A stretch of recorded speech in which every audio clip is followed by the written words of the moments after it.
Assalamualaikum warahmatullahi wabarakatuh. Perkenalkan, nama saya Ahnafika. Pada kesempatan kali ini, saya akan membahas penilaian dan evaluasi pemahaman dalam UBD mengenai aspek yang pertama tentang kemampuan menjelaskan.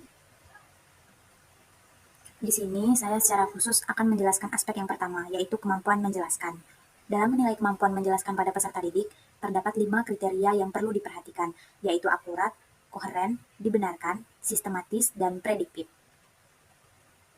Dari jurnal yang saya temukan dan saya baca, yang berjudul Studi Literasi, Pemahaman Konsep Siswa pada Pembelajaran Matematika, dapat saya simpulkan bahwa siswa dengan pemahaman konsep yang tepat akan mampu memberikan contoh, membandingkan, menjelaskan yang terdiri dari 5 kriteria penilaian, yaitu akurat, koheren, dibenarkan, sistematis, dan prediktif.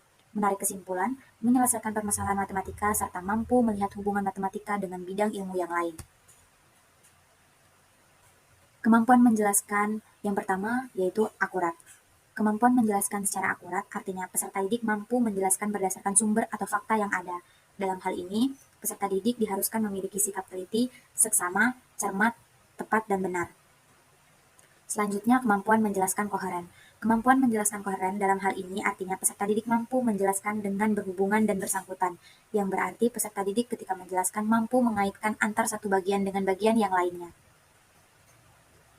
Selanjutnya, kemampuan menjelaskan dibenarkan. Kemampuan menjelaskan dibenarkan artinya peserta didik mampu menjelaskan dengan bukti konkret. Bukti konkret ini membuktikan bahwa yang dijelaskan oleh peserta didik itu bersifat benar dan sesuai dengan faktanya. Seperti pemberian LKPD yang diberikan pada akhir pelaksanaan kegiatan layanan sebagai suatu usaha seorang guru BK untuk menilai dan mengetahui pemahaman peserta didik terhadap materi layanan yang sudah diberikan dan untuk menilai keberhasilan suatu layanan yang telah dilaksanakan. Dari hasil pengerjaan LKPD tersebut adalah murni dari pemikiran siswa yang sudah mendapatkan pengetahuan atas pemberian layanan sebelumnya, sehingga dianggap kebenaran dan bukan karena hasil yang kebetulan. Selanjutnya, kemampuan menjelaskan sistematis. Kemampuan menjelaskan sistematis artinya peserta didik mampu menjelaskan dengan runtut atau teratur sesuai dengan urutan sistemnya dengan cara diatur baik-baik. Oleh karena itu, penilaian dirancang dan dilakukan dengan mengikuti prosedur dan prinsip-prinsip yang ditetapkan. Seperti penilaian yang diberikan di sekolah saat ujian harian, ujian tengah semester, dan ujian akhir kenaikan kelas.